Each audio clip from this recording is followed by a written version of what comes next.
నాయకుల కన్నా కూటమికి ఎక్కువ ప్రాధాన్యమిస్తామని ఈ విషయంలో నాయకులు తెలుసుకోవాల్సిన అవసరం ఉందని టీడీపీ, జనసేన పార్టీలు ఉమ్మడి ప్రకటన చేశాయి. ముఖ్యంగా కూటమి ప్రాధాన్యాన్ని అందరూ గుర్తించాల్సిన అవసరం ఉందని తెలిపాయి.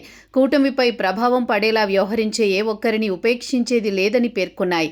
సమస్యలు వస్తాయని వాటిని పరిష్కరించుకునేందుకు సరైన వేదికలను నాయకులు వినియోగించుకోవాలని తేల్చి చెప్పాయి. ఈ విషయంలో పార్టీల అధిష్టానాలు నియమించిన సమన్వయ కమిటీలకు ఫిర్యాదు చేయొచ్చని పేర్కొన్నాయి. తాజాగా ఉమ్మడి ప్రకాశం జిల్లాలోని ఒంగోలు రాజకీయాలు దుమారం రేపాయి.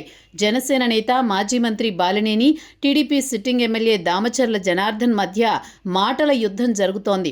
ఈ వ్యవహారంపై ప్రత్యర్థులు సోషల్ మీడియా ద్వారా తీవ్ర విమర్శలు గుప్పిస్తున్నారు.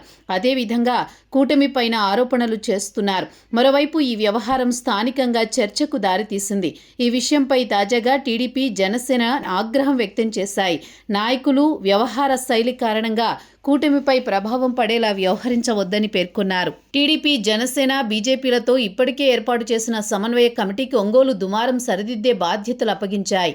దీంతో సోమవారం మధ్యాహ్నం జనసేన, టీడీపీ సమన్వయ కమిటీ నాయకులు విజయవాడలో భేటీ అయ్యారు. టీడీపీ నుంచి మంత్రి Atchanna, party AP chief Palla Srinivasarao, మరో మంత్రి నిమ్మల రామానాయుడు, జనసేన నుంచి మంత్రి నాదెండ్ల మనోహర్, ఎమ్మెల్సీ సహా మరికొందరు నాయకులు హాజరయ్యారు. ఒంగోలు పరిణామాలపై ఆయా పార్టీ నాయకులతో జూమ్ సమావేశంలో నేరుగా తెలుసుకున్నారు. ఎవరైనా సరే పార్టీలకు అనుకూలంగా వ్యవహరించాలని, ముఖ్యంగా కూటమి ప్రభుత్వానికి ఇబ్బంది కలిగించేలా వ్యవహరించరాదని కూడా ఇరువురు నేతలకు తేల్చి చెప్పారు. ఈ సందర్భంగా దామచర్లపై బాలినేని మరోసారి ఆరోపణలు గుప్పించారు. అయితే ఏదైనా సమస్య ఉంటే సమన్వయ కమిటీతో చర్చించాలని నాయకులు సూచించారు.